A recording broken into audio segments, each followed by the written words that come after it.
I decided to revisit the Starfield Direct from a few months back in order to reevaluate whether or not the presentation was an accurate depiction of the game's soon-to-be, or if it was the opposite, an over-exaggerated, misleading representation of an idea of the game meant to garner hype and raise expectations. If the latter proves to be true, then maybe we can all move forward and look at future Bethesda games, as well as any game, with a more level head.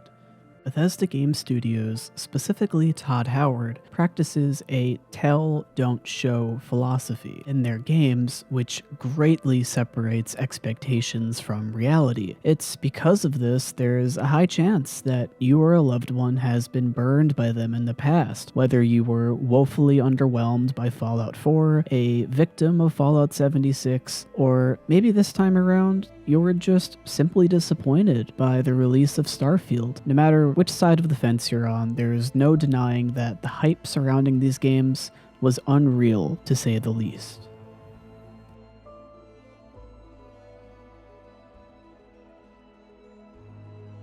The space game. What if we could take that feeling of being who you want to be and exploring a new world, but set it in space, where you weren't really limited in where you could go or what you could do, where you weren't really limited in where you could go or what you could do. And that is Starfield, where you step into a new world and you get that feeling of unlimited possibilities. That usually involves exploring an area you've landed in. You can collect resources, do a mission, and maybe even stumble upon something unexpected. Leading up to the release of Starfield, I, as well as many others, were very skeptical of how exploration would work in this game. 1,000 planets, procedurally generated, all while claiming to be a Bethesda RPG through and through. By now, you've probably played Starfield more than enough to understand what exploration in the game feels like. In short, you pick a planet from the star map, you land on a small point, a seed is then procedurally generated, and you can only explore within a small confined bubble. Once on a planet's surface, you have points of interest in a 360-degree radius that are all on average around 4 to 6 meters in distance, sometimes less, sometimes more, and you're expected to walk to all of them. These vary from scannable landmarks, caves, mining outposts, research stations, etc. Chances are, once you've seen one, you've seen them all. If you're the type of player that only explores planets every once in a while, then these may still seem fresh to you. But if you're the opposite, and you're someone that likes to explore planet to planet, then you're going to be very familiar with these locations, and they're going to feel very repetitive. The problem is that Todd Howard's description of stepping out, the feeling of unlimited possibilities, it really only describes the first half hour to an hour of gameplay. In my playthrough, it only took a few hours before I lost all hope and desire to explore the barren planets any further. It doesn't take long at all before you realize the extreme limitations of planetary exploration. It's worth noting as well that the planet shown here was deliberately picked. From the look and feel, the overall atmosphere as a whole, it's the type of terrain you'd expect from their games. Considering the vast majority of the planets you'll visit are barren, rocky, empty wastelands, it's a no-brainer they decided to showcase this one. What bothers me the most is that the discovery of this abandoned mine was completely staged, and I say that because we've already established that upon landing on a planet, you aren't near any points of interest. You have to check and see where they are, then walk to them. In the showcase, however, the player is conveniently exploring right next to this location, giving the illusion that it was something the player stumbled across by chance. The whole thing just comes off as misleading. When you're done exploring, you can walk back or fast travel to your ship. Let's head out.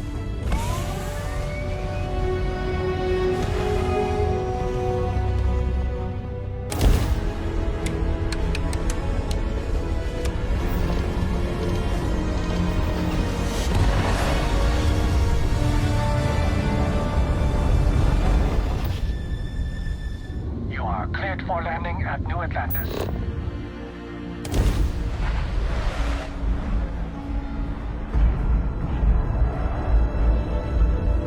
It's at this moment in the Direct where deception starts to present itself. The first moment where false expectations would have been created. Now, I'm a believer that perception is reality, and it may not seem like much, but if it looks like we're able to seamlessly enter our ship and fly out into space or travel to another planet or system in the blink of an eye, all without a loading screen, then I think it's completely reasonable from the player's perspective to expect the ability to do so, when in fact this is not the reality. Now, in all fairness, I really don't blame the editor over at Bethesda who worked on this presentation, but clearly it was deliberately edited to give the illusion that this is all seamless, especially since this is the first new Bethesda game on next-gen hardware, as well as the first game of theirs on the self-proclaimed new Creation Engine 2 game engine. We really didn't have any reason not to believe something like this would be possible. It's part of the reason the hype for this game grew out of control. I mean, seriously, if there's one word to describe Starfield, I would use outdated, and that personally is my biggest issue with the game. The presentation hides it well, but the game is littered with load screens. Want to enter your ship? Load screen. Want to exit? Same thing. Want to enter a building, travel to a planet, dock on a ship, land, take off? You get the point. Adding insult to injury, it doesn't help just how many games have found clever workarounds for this problem. In this year alone, we've seen games like Hogwarts Legacy, which, in my opinion, is incredibly impressive how they managed to tackle world exploration.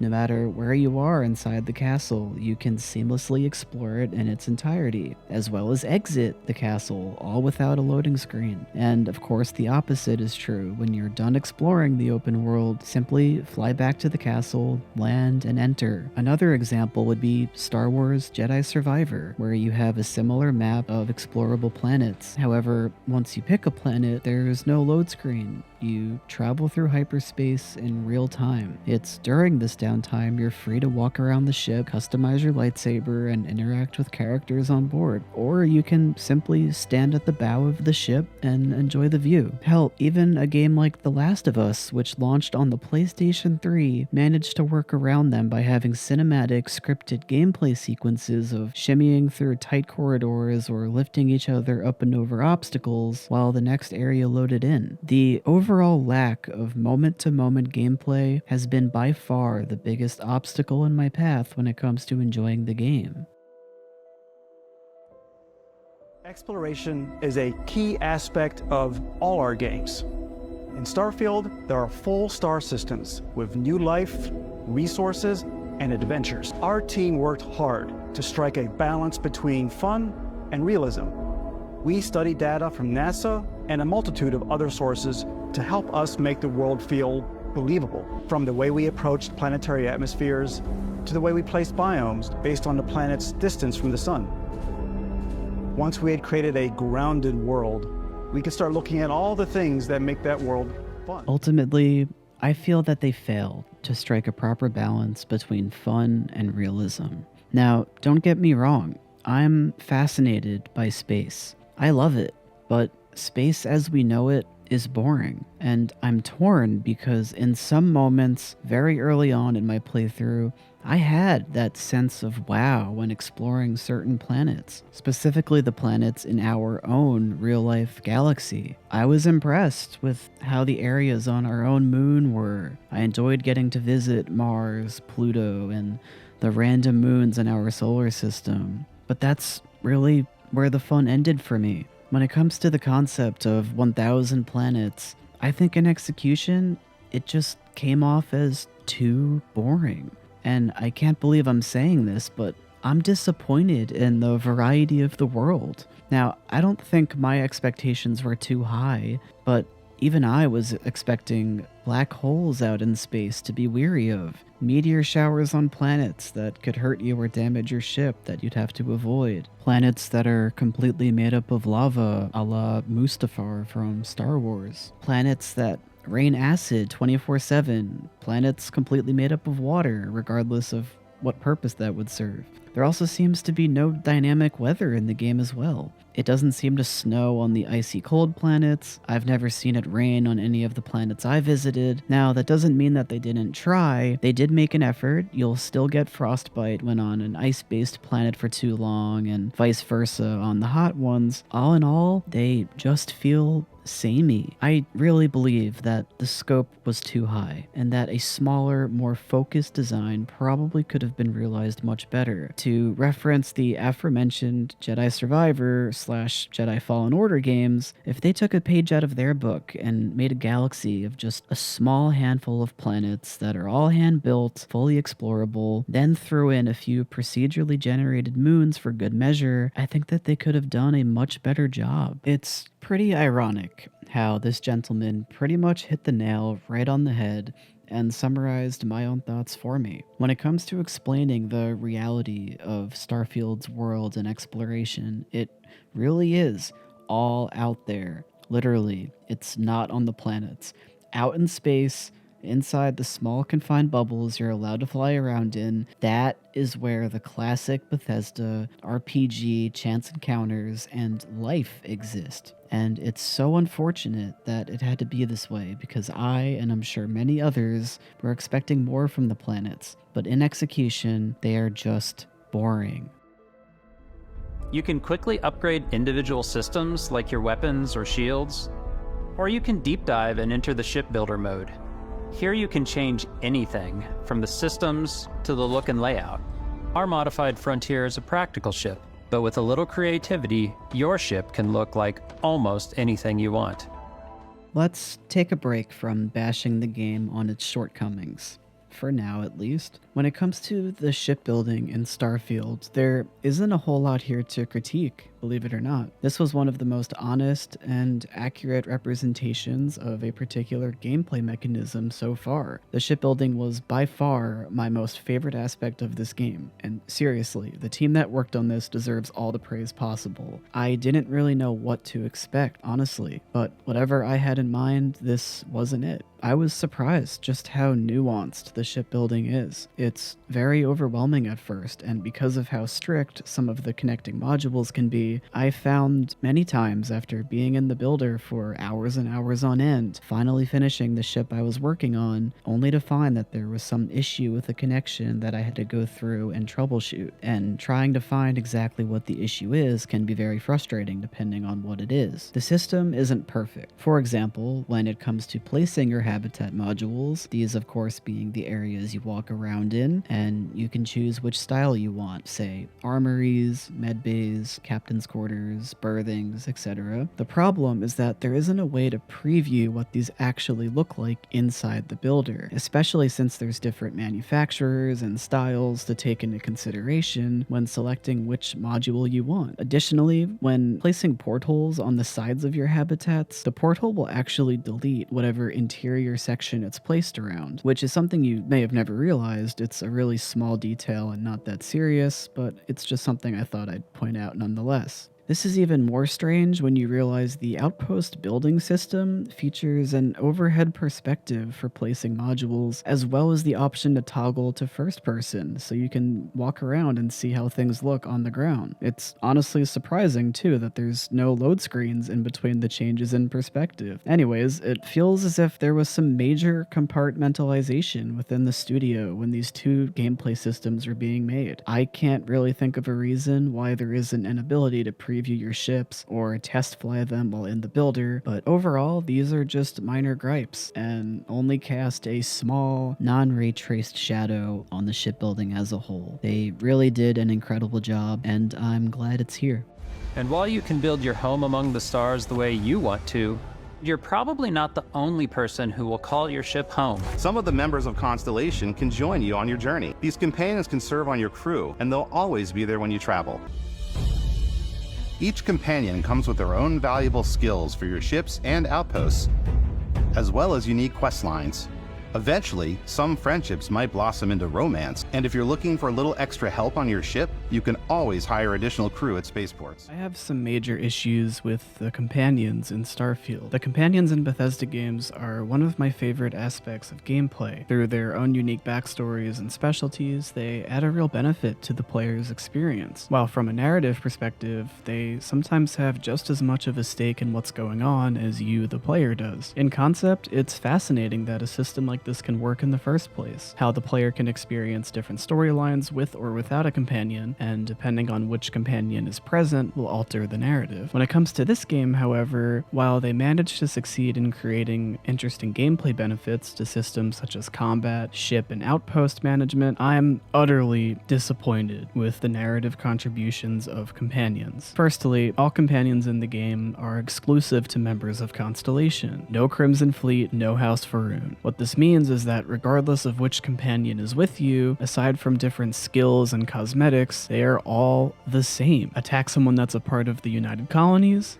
Bad. Attack someone that's Freestar Collective? Shame on you. Make any kind of branching narrative choice that's even remotely on the side opposite of morality, you get the point. Another example that I just have to bring up is one involving Andreja. Without spoiling too much of her backstory, one that in my opinion is the most interesting of them all, she is a thief. She grew up running with smugglers on the other side of the law, and she's kind of the odd man out at Constellation. She's just trying to make up for her past mistakes, something that I personally respect and identify with. While on a quest with her as my companion, I came across a character who was caught after stealing a high-value ship, and it was part of this quest that I deal with the thief how I saw fit. Now, I was very immersed in the situation, and I took Andreja's backstory into consideration when I made my choice. The options were to kill the thief, turn them into the authorities, or cut them a break, let bygones be bygones, go make better choices, whatever. Seeing as though he had already been beat within inches of his life, I chose to forgive him and let him go. Assuming that Andreja would have found that favorable, I was immediately stunned to see that she was angry as all hell with me and went on a rant about how he's a thief and should face the consequences of his actions. End of story. This was the moment where the game completely broke me. I was assuming that since Andreja went through all the trouble of explaining her backstory over time, the game would reward me for paying attention and making decisions with that particular companion in mind. I thought that she would see herself in the thief and empathize with him and tell him that he should leave that life behind and be better. But no, the truth is, it didn't matter which companion was with me. Any of them would have expected me to make the exact same decision every time in order to like the outcome. That being to turn him in and have him arrested. How cool would it have been if each companion had a preferred outcome? How cool would it be if you could have a companion such as someone from the Crimson Fleet who was the total opposite and got angry with you for making the right choices and encouraged bad behavior? Maybe having them as your companion can boost stats like pickpocketing and digipicking. The point is, companions are nothing more than morally uptight, copy and pasted, quote-unquote good guys that are better suited for either a ship, an outpost, or a gunfight. When it comes to contributing to the narrative, I just found them to be distracting. I had moments where I wanted to leave my companions behind so they didn't influence my decisions, something which actually matters because I have the empath trait on my character, so having angry companions results in a temporary debuff on my character. In an RPG where companions can be a huge aspect of gameplay, if I'm actively avoiding and dreading having them a part of my experience, that is a serious problem and a failure in my opinion. We're putting you in the cockpit of your very own spaceship and telling you that you can do pretty much anything. And that is really cool for us as developers. Spaceflight should be exciting and dangerous, and you should feel like you're in complete control every step of the way. We've extended that sense of control to ship combat. It's a complex dance between your piloting skills and our power allocation system. There are over 1,000 planets out there just waiting for you to visit. We want you to feel like explorers, breaking ground on new planets, exploring every inch of a mostly untouched galaxy. We want you to feel hopeful. We want you to feel this sense of awe and wonder, and sometimes a little fear. We're giving you a massive playground and a ton of toys. and just setting you free. Out of everything that was shown up until this point, nothing is more misleading and ultimately damaging than the segment you just watched. For starters, let's talk about spaceflight as well as space combat. Similar to what I said regarding the shipbuilding, these mechanics are very well executed in my opinion, completely unrecognizable from anything Bethesda has done in the past, which is why it's so unfortunate that these new additions, despite being really good, are extremely limited in scope. To say, quote, players should be in complete control every step of the way, I genuinely have no idea what they could have possibly been referring to. While you can manage the power levels of different functions on your ship, that's basically the only thing you're able to do. We've already established previously that Starfield's game flow is the equivalent of a dotted line, not a straight line. They essentially took a concept as free and open as spaceflight and instead created one of the most complicated fast travel systems in any game. Fast traveling to a system will teleport you into a space bubble to fly around in. To go any further, you need to open your map again and travel to your end destination. When it comes to spaceflight, you cannot do, quote, pretty much anything. It's actually the furthest thing imaginable. You can't fly directly into a planet's atmosphere. You can't manually take off for land. You can't fly around on a planet. You can't humble yourself by flying straight into a sun or gas giant, which leads me into what I believe to be the single biggest lie out of the entire presentation and marketing for this game. 1,000 planets. It was unclear prior to launch, but we now know that gas giants, and there are plenty of them, do in fact count as planets. In Starfield, you cannot explore a gas giant, or a star for that matter. Now, I need to make this perfectly clear. Are you ready? I am not upset that we can't explore gas giants. Rather, I find it misleading because these unexplorable planets are included in the 1,000 planet sales pitch. Now, it's unclear how many gas giants there are. At the time of recording, I am unable to find a definitive answer to that question. Hopefully soon, some poor soul, whom which I do not envy, does us the public service of figuring that out. I can, however, make an educated guess. In my experience, when entering a new system, you'll see at least 2 to 3 gas giants on average. So let's go with 3 for this example. Divide by 1,000 and that's 300 plus gas giants, which leaves us with 700 or so planets that can actually be explored. Then we take into account that only 10% of these planets have life. So subtract another 100 planets and we're left with only 600 or so planets that are explorable and somewhat worth checking out. So what do we do with this information, you may be wondering? I have no idea. The point is simply to emphasize that the promise of 1,000 explorable planets ultimately was a lie. Now, even though the vast majority of players will never explore all the planets the game has to offer, it doesn't change the fact that the game's exploration failed to deliver. Space is not the playground. It's the backdrop.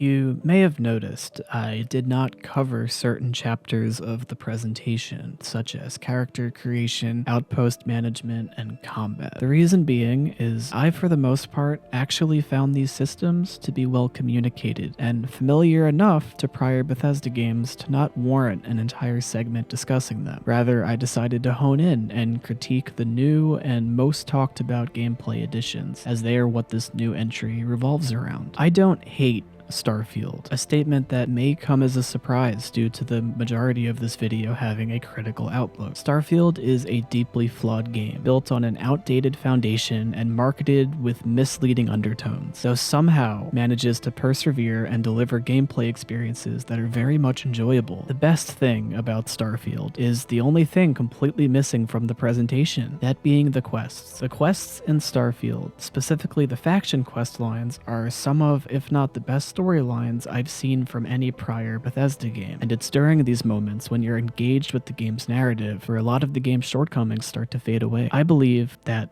the legacy of Starfield will be that of a game that in time, through hard work of its talented modding community, will one day match or even exceed the version of the game dreamt up by Bethesda Game Studios. But today is not that day.